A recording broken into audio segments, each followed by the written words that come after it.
Hey, you're listening to Wrestling Roundup, FreeFM 89.0, episode 111. This is Grady Hooker, and live on Skype right now, I've got Josh. Hey. And I got Brandon. Hello. Somehow, someway, Dean Ambrose is now in the main event.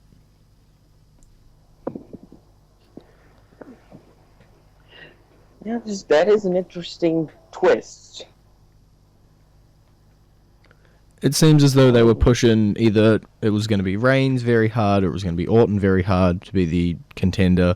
They went with the triple threat, and it appears as almost out of nowhere Ambrose is sliding in there. Yeah, he has like zero chance of winning it, but I'm just happy he's there. It seems interesting, at the very least, even if he's not going to win, that they're willing to push him up there into that main event spot relatively out of nowhere, and trust him to run with the main event. Yeah, if I had to guess, maybe. I think the person behind it would be Vince. All I know is, apparently there had been, as some of the workers had vocally expressed some displeasure for how Ambrose has been underutilized, and apparently this is the response for that. Interesting. I could say that. Ambrose has definitely been... Yeah. Ambrose has been the little trooper. He's gone along with everything. He's never complained about anything. But his peers they were missing the boat with him. That definitely seems like the type of person Ambrose is. But he's been floating around the intercontinental scene and then with Luke Harper, and he's putting on great matches. There's no reason why he shouldn't be up in the main event.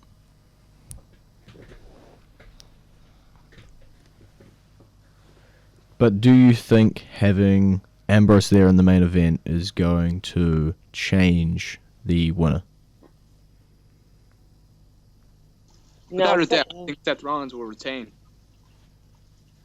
It's just that they're now somebody that can be pinned without affecting either Orton or Reigns. Yeah, I can see that. After this Fatal 4-Way, I think is going to be the point where they have to make up their mind on who Seth's next opponent is going to be. I don't know what the next show is, but I wouldn't think... I think it is Money in the Bank. Okay. I wouldn't think that they'd put another multi-man title match on the next pay-per-view. I think my guess they is could Orton will probably get his one-on-one match.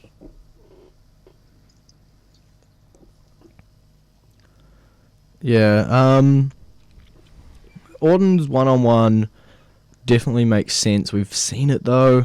But if Josh's crazy, weird plan to put Reigns winning the Money in the Bank, then we kind of need to have it be Orton. Yeah, but I've heard that that's probably going to be King Barrett, assuming he stays healthy. Okay. Yeah, Barrett seems to be doing a lot recently compared to his last few runs as Bad News Barrett, including win King of the Ring.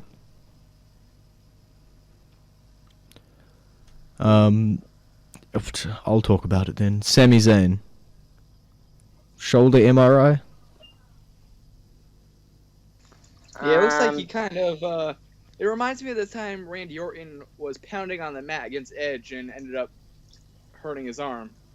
Because that's kind of what Sami Zayn was doing, except he was trying to pump up the crowd a bit.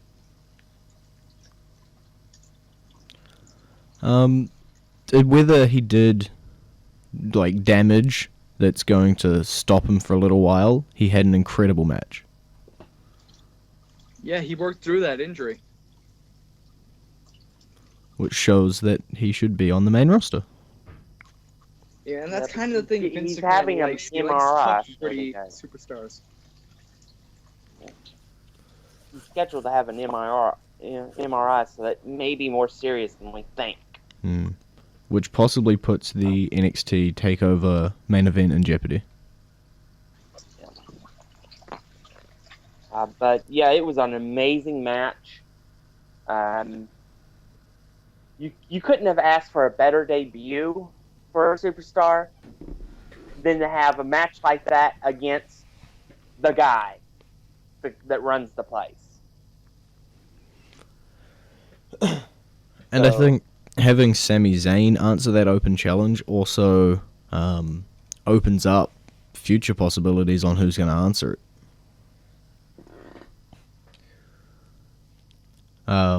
But Sami has shown, even if he is injured, that in that single match that he is ready, in my mind.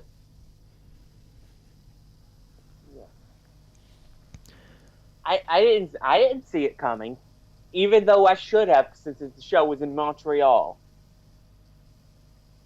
I didn't see it coming, and that was what really made it special, was that you didn't see it coming.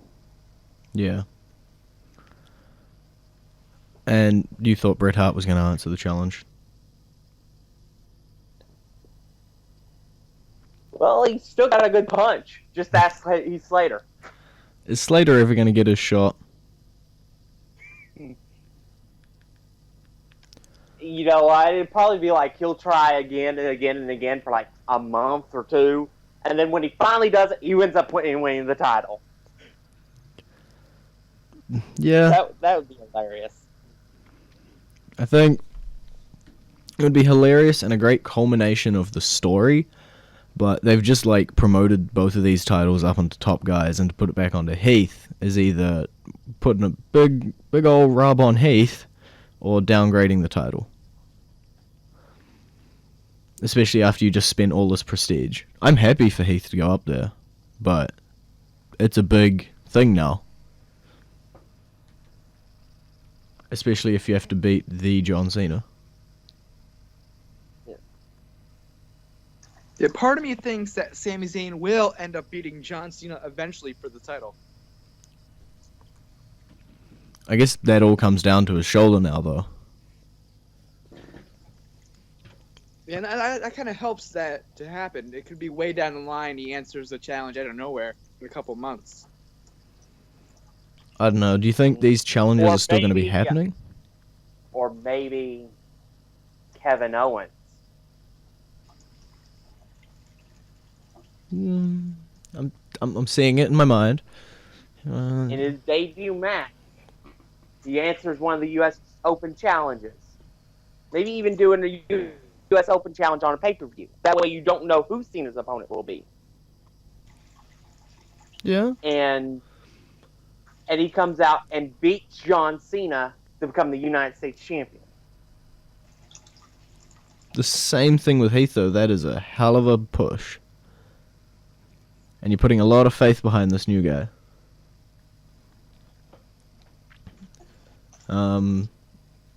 But yeah, we'll go into classic entrance theme. It's Matt Hardy's WWE theme.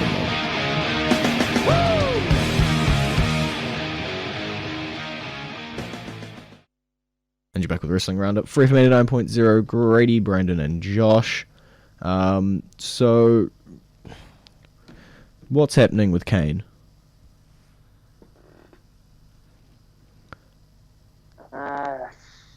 It kind of looks like he's trying to go face and split off from the Authority.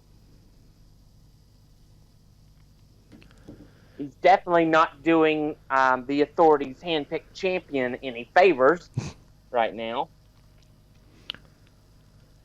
Yeah, I don't know. He seems to be very anti-Rollins. Like, he doesn't seem to mind the Authority and doing their bidding or anything, but very anti-Rollins.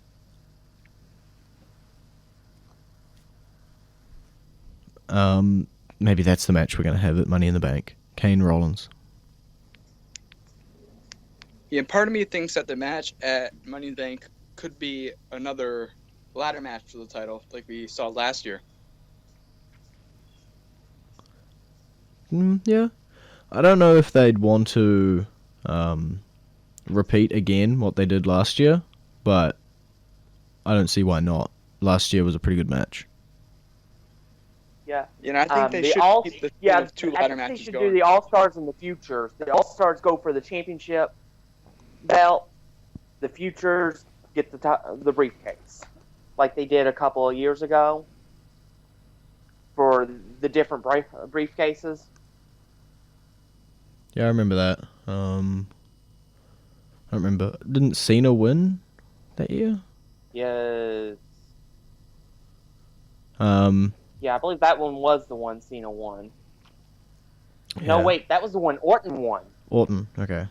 That led Orton to cashing in on That was the one Orton Bryan. won, and Damien Sandow won the Futures briefcase. He made a real future out of that, didn't he? Yeah.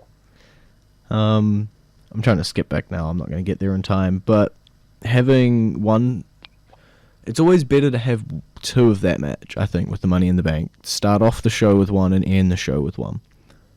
And although the whole concept is for a briefcase, I think it still meshes quite well for the title.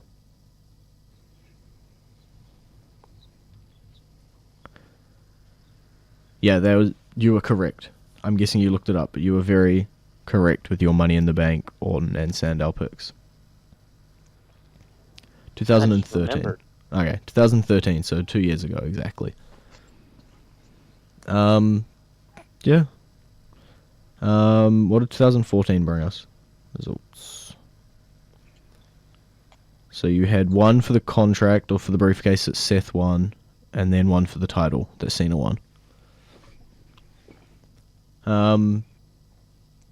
Yeah, I'm happy to do that again this year. It adds the possibility, especially since we just have a Fatal 4-Way this show coming up at Payback, that you've possibly already got 4 of your 5 entrants, depending how many you're putting in. You've really only got maybe Kane and I don't know who else is going to go in there. Probably another bad guy.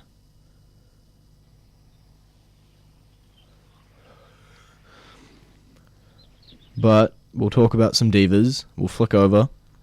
Tamina's back. Yeah, it's been a while. And pretty much ACL. the same character she was when she left with it, but from injury. But she's back. Mm. Yeah, Tamina's definitely one of the underrated divas in the division today.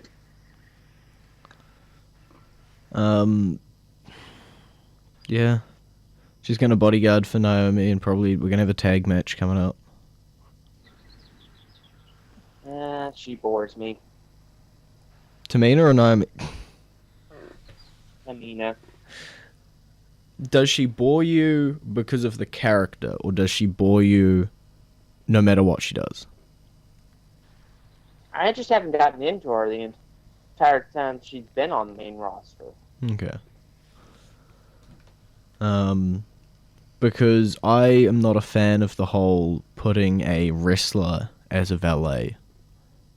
That makes minimal sense to me, you know. If you've got an extra wrestling talent, use it, but I don't make up the rules.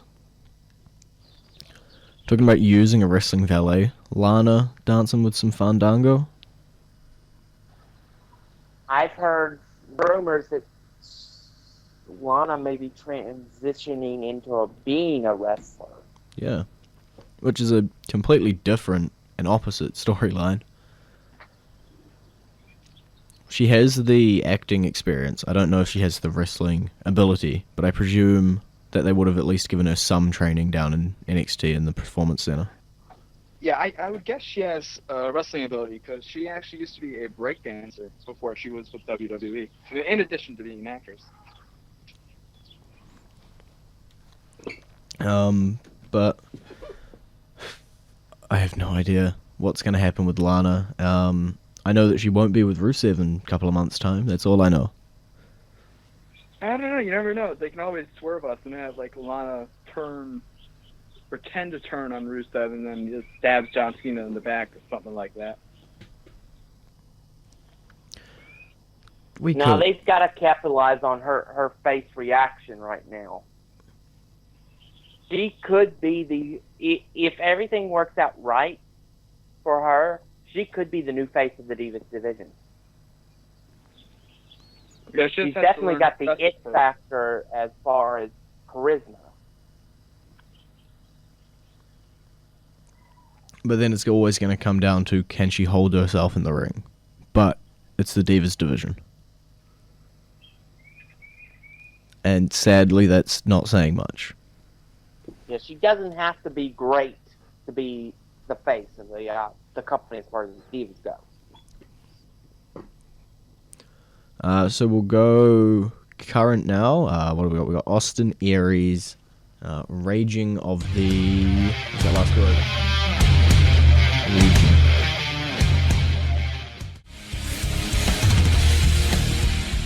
And you're back with Wrestling Roundup. FreeFM 89.0, Grady, Josh, and Brandon. The New Day love to clap. Yep. Yeah, and I love to clap for the New Day. And they finally have a reason. It seems everything's coming up New Day. They're the tag champs. They beat the two of the three number one contenders. And we can just clap. Yeah, the New Day is really coming into their new role as heel pretty good. It was a very subtle change, and I don't think there was much of a change in character at all that required them to move into a heel role.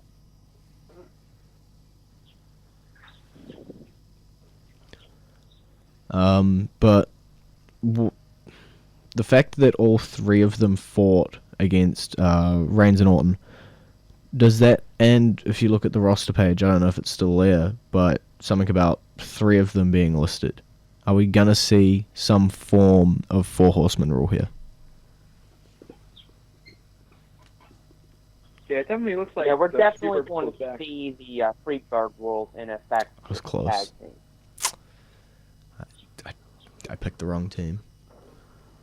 Yeah, it's been a long time since the Freebird rule has been used in the WWE. Spirit Squad, 2006, I think it was. Wow, that is quite far So back. about 10 years since. Interesting. The Spirit Squad had the added thing that they could defend the title twice under that rule. Because they had so many members. So many members, but only one turned out to be pretty good. I don't know. What about... Well, another one was pretty good. It's just he stupidly made a mistake and talked crap about Cena and got himself fired for it. That was Kenny Dykstra. Yeah. Kenny was the one who, after the whole Spirit Squad thing, looked to be the one going forward. And then Nikki decided to take over. I'd say, hey, let's talk about TNA, but I don't think there's anything to talk about TNA. Yeah, I haven't watched in a few weeks. I don't know about Josh, though. I haven't watched in a couple of months. And that's your TNA talk for this week.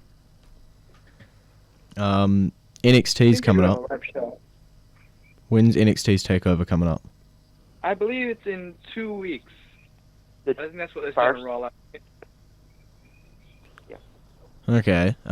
We got most of the matches set, I want to say. Yeah, it looks like the card is set for the most part. Let's see if I can pull it up. I know the main event, if he's not hurt. Where we got Sami and Owens. Yeah, if that match doesn't go on, I would probably expect a number one contenders match as the first opening match, and then that winner will face Owens later on in the night if Zayn is unable to compete. What is that match? Is that Breeze, Itami, and Balor? Yeah, I believe you're correct on that one. I watched NXT like 3 days ago. I really should know this. Here we go. What is it called? It's called Unstoppable. May 20th, at the bottom there. Finn Balor versus Hideo Itami versus Tyler Breeze. Triple threat match to determine the number one contender for the NXT Championship. Yeah, I think Itami would win that match. I don't know. I think, presuming Owens is going to retain, it could go Balor or Itami, I think, is the two ways. Yeah, I wouldn't think Balor, because Balor already got his opportunity and he lost. I don't think losing twice to the champion would be a good thing for a future feud between the two. Yeah, I can see why. I'm going to say Itami wins and gets a shot at Kevin Owens. I feel like I've been persuaded to the Itami boat. Yeah, and what else do we have on this card? I believe we're going to have a tag team title match between... now, watch us both all be wrong, and Tyler Breeze win, and then Sami Zayn wins the NXT title and loses it to Tyler Breeze 2 months later.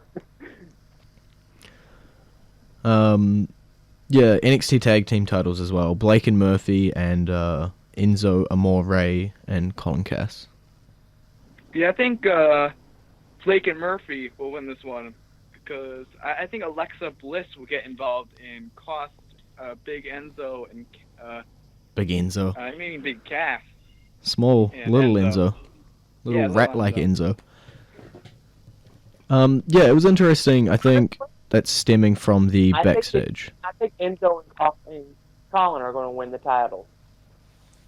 I think Blake and Murphy are just being used as a vessel to get the titles off the Lucha Dragons and get them onto Enzo and Cass. I don't know. I'm not too sure about that because I think there might have been a tag team title match like a week or so, like a couple weeks back. I'm not sure, but yeah, I definitely think Cass and Enzo will eventually be tag team champions, but I just think Bliss will get involved and cost them and turn heel. It was interesting that, like, the entire way through, Blake and Murphy seems to be infatuated with Carmella, and then Bliss is just dropped in their lap last week. I don't know what that means going forward, but, you know. We also got an NXT Women's Championship, Sasha Banks versus Becky Lynch. Yeah, I think my question for this match is, who's the face, who's the heel? I can't tell. They're both heel. Yeah. It makes no sense. I think you're meant to care about Becky. I think. Sasha will retain. That's my guess. It's hard for me to get into this match because I don't understand why they're doing it. Yeah, the NXT crowd cheers for pretty much like everyone except like Bull Dempsey and Baron Corbin, so... Talking of Baron Corbin, he's taking on Rhino. Oh, I didn't know he was. That's news to me. Yeah, I think last week on NXT they had a couple of them. That's what Rhino Demo was all about. It was about Baron Corbin. Who's going to win that one? Yeah, easily Baron Corbin. Okay. That's exactly what you have to do with stars like Rhino, is you have to put over talent with him. And Baron Corbin is a good talent that you could use to build through Rhino. Fair enough. Okay, so it's been great talking to you. Great talking to you as well. You can visit our Facebook page, facebook.com/Wrestling Roundup Radio, our Twitter page, twitter.com/Wrestling Radio, our website, wrestlingroundup.host22.com, wrestlingroundup.host22.com, and I'll see you next week.